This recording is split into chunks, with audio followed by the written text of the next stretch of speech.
Hi అండి, నమస్తే. Welcome to Homie kitchen. ఈరోజు వీడియోలో చామదుంపల గ్రేవీ కర్రీ ఎలా చేసుకోవాలో చూపించబోతున్నాను. జనరల్గా చాలామందికి చామదుంపలు తినడం అంటే ఇష్టం ఉండదు కదా. ఎందుకంటే ఎంత జాగ్రత్తగా వండినా చామదుంపల్లో ఎంతో కొంత జిగురు అనేది అలాగే ఉండిపోతుంది. కానీ ఈ జిగురుతత్వం ఆరోగ్యానికి చాలా మంచిదండి. ముఖ్యంగా కీళ్ళ నొప్పులతో బాధపడుతున్న వారు ఈ చామదుంపల్ని ఏదో ఒక రకంగా రెగ్యులర్గా తీసుకుంటే కీళ్ళ నొప్పులు ఖచ్చితంగా తగ్గుతాయి. సో జిగురుగా ఉన్నప్పటికీ రెగ్యులర్గా తినాలనిపించేలా ఎలా చేసుకోవాలో ఈజీ మెథడ్లో చూపిస్తాను. దానికోసం ఫస్ట్ ఒక 1/2 kg చామదుంపలు తీసుకొని మట్టి లేకుండా శుభ్రంగా క్లీన్ చేసుకొని పెట్టుకోవాలి. తర్వాత ఒక కుక్కర్ని తీసుకొని దాంట్లో ఒక 2 గ్లాసుల నీళ్లు వేసుకోండి. వెజిటబుల్ స్టీమర్ని పెట్టి ఇప్పుడు చామదుంపలన్నింటినీ దీంట్లో వేసేయండి. కుక్కర్ మూత పెట్టేసి మీడియం ఫ్లేమ్లో ఒక 4 విజిల్స్ రానిచ్చి స్టవ్ ఆఫ్ చేసుకుని పక్కన పెట్టుకోండి. చామదుంపలు చల్లారే లోపల ఒక మిక్సీ జార్ తీసుకొని 2 మీడియం సైజు ఉల్లిపాయలని చిన్న ముక్కలుగా కట్ చేసుకుని వేసుకోవాలి. అలాగే 2 మీడియం సైజు టమాటాలను కూడా కట్ చేసుకుని వేసుకోండి. మీరు తినే పులుపును బట్టి కొంచెం చింతపండును కూడా వేసుకోండి.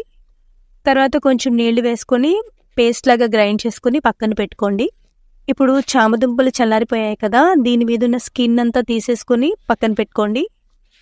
స్టవ్ మీద ప్యాన్ పెట్టి ఒక 4 టేబుల్ స్పూన్ల ఆయిల్ వేసుకోండి. ఆయిల్ వేడైన తర్వాత గ్రైండ్ చేసి పెట్టుకున్న ఉల్లిపాయ పేస్ట్ వేసి పచ్చివాసన పోయేంత వరకు మీడియం ఫ్లేమ్లో ఫ్రై చేసుకుంటూ కలుపుకోవాలి.